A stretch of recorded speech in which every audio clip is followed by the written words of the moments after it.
How the celestial pantheon of contemporary hip-hop has descended into an abysmal vortex of digitalized puerility, where once mythic oracles of lyrical profundity now engage in the gladiatorial bloodsport of social media trivialities. It's over. Yeah.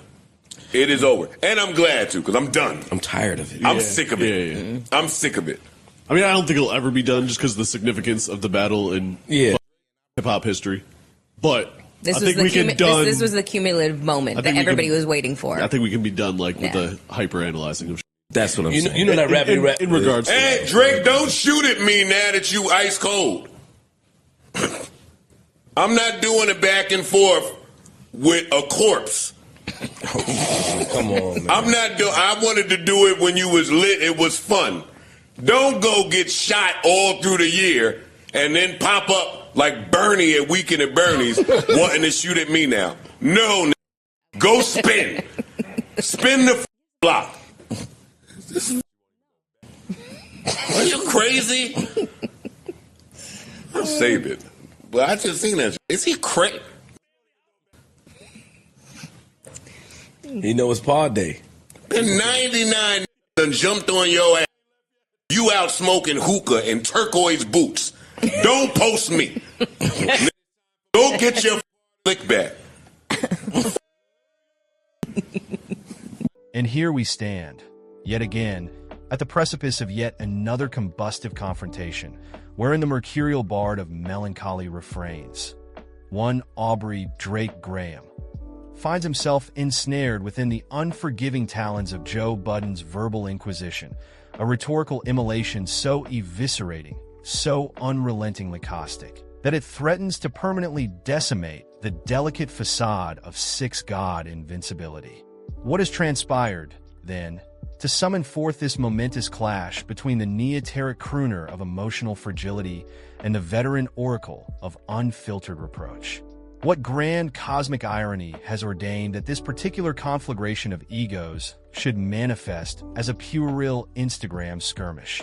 A battlefield where Budden's corporeal circumference becomes weaponized fodder for a Canadian demigod in the throes of artistic insecurity. Has the industry descended so irreversibly into the quagmire of spectacle-driven irrelevance that the empirical merit of one's discography now pales in comparison to the virality of a meme? Let us dissect, with forensic meticulousness, the dialectical entanglement of Budden's castigatory soliloquy and Drake's lamentable descent into histrionic fragilitas.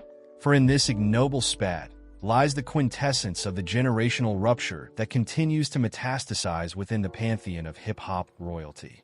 How the certified lover boy quivers beneath the magnitude of Budden's omnidirectional scrutiny. How the Toronto luminary, once draped in the armor of unimpeachable commercial omnipotence, now flails in the tempestuous winds of online humiliation.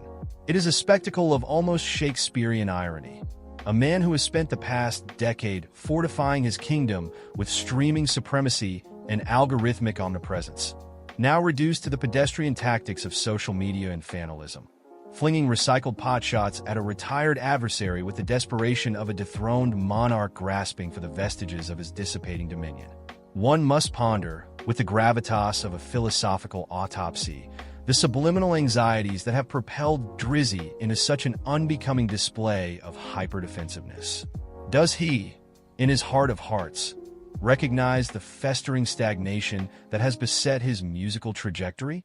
Has he, in the dimmest recesses of his subconscious, internalized the murmurs of his disillusioned congregation, who no longer kneel in reverence before the temple of October's very own, but instead whisper in hushed tones of his creative redundancy?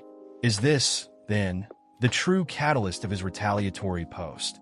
An attempt not so much to humiliate Budden as to exorcise his own existential dread? It is not difficult to ascertain why the Scorpion architect has been so profoundly perturbed by Budden's irreverent dissection of his latest auditory endeavor. Budden, unlike the sycophantic legions of yes-men that populate the upper echelons of the music industry, has committed the most unforgivable transgression imaginable. He has dared to articulate what many within the inner sanctum of hip-hop have long whispered in private. He has dared to peel back the ostentatious veneer of Drakean omnipotence and expose the reality that lurks beneath. A man perpetually ensnared in the Ouroboros of his own artistic repetition, an artist whose creative wellspring, once boundless, now yields only the tepid waters of overproduced redundancy. It is within this context of Aubreyan unraveling that Joe Budden ascends to his throne as the executioner of fraudulent pageantry, his linguistic guillotine poised to sever the head of delusion from the body of denial. Budden, a man whose very essence is distilled from the alchemy of raw authenticity and unrepentant belligerence, has long positioned himself as hip-hop's last unfiltered oracle, the lone gladiator in an industry that has increasingly succumbed to the sanitized diplomacy of industry politics. And so, when he launches into his latest verbal evisceration, it is not merely a critique. It is a hermeneutical disembowelment, a lexical carpet bombing, a public execution of Drakean credibility in real time. His deconstruction is not predicated upon petty grievance or envious resentment. No, his aim is far more surgical, far more devastating. He does not merely ridicule Drake's artistic trajectory. He deconstructs, atom by atom, the very mythology upon which the Six Gods' reign has been built. Budden's indictment is, at its core, a public flogging of arrested artistic evolution, an unvarnished dissection of an artist who, despite his commercial ubiquity, has ceased to innovate, has ceased to push boundaries, has become ensnared in the digital mirage of his own algorithmic omnipresence. And therein lies the true venom of his critique. Not that Drake is incapable of producing hit records, but that those records have become indistinguishable from their predecessors, their thematic stagnation rendering them redundant within the very zeitgeist they seek to dominate. This, then, is the crux of the Drakean dilemma.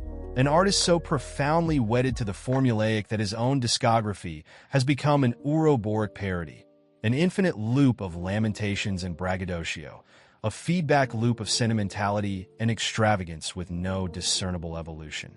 And Budden, in his revelatory soliloquy, has illuminated this existential crisis with such brutal clarity that even the most ardent Drizzy disciples must reckon with the truth he has articulated. And how, then, does the Toronto Bard respond to this rhetorical crucifixion? Not with a magnum opus of rebuttal, not with an artistic counterstrike that reaffirms his creative sovereignty, but with the most pedestrian of deflections, an Instagram post, a recycled potbelly jibe, a feeble attempt to reduce Budden's critique to an exercise in aesthetic mockery. But herein lies the final irony. For in resorting to the domain of meme warfare, in relegating his response to the lexicon of digital triviality, Drake has unwittingly confirmed the very accusation leveled against him. That he is no longer an artist driven by artistic exigency, but a content creator subsisting on the hollow sustenance of engagement metrics. Where once his rebuttals bore the weight of lyrical precision and musical craftsmanship, they now manifest as Instagram slideshows and vapid social media jabs, an unintentional admission that perhaps Budden's words have struck a nerve too raw to be addressed through the medium of his own artistry.